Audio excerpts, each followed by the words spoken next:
kaua oodatud päev.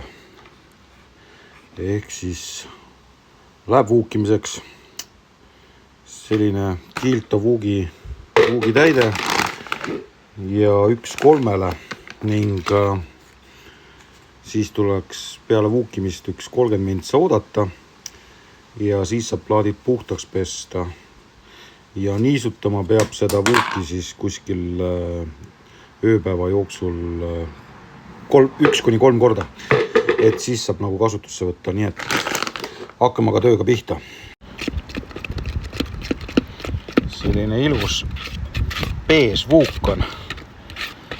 Eks näha ole, kuidas ta põrandaga sitsib. Vuukimise tööriistad siuke lusikas, kummikamm ja nustik, millega siis puhtaks tõmmata pärast plaati.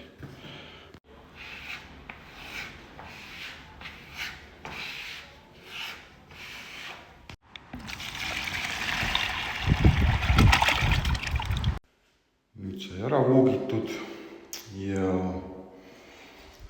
läheb lobistamiseks ehk siis vuukide puhtaks pesemiseks. Sellise autopesu käsnaga suhteliselt kuivaks tuleb pigistada ja siis hakata niimoodi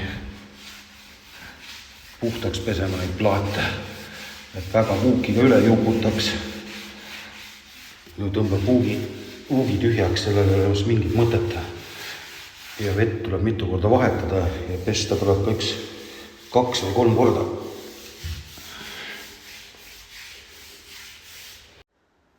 Esimene kord on nüüd ära pestud, siit on veel veidike märg, aga tuleb teine ja 3. kord ka veel üle käia, et see plaat nagu õige värvi võtaks. Hetkel on siin mingisugune hele vuugikiht peal kõikidel plaatidel.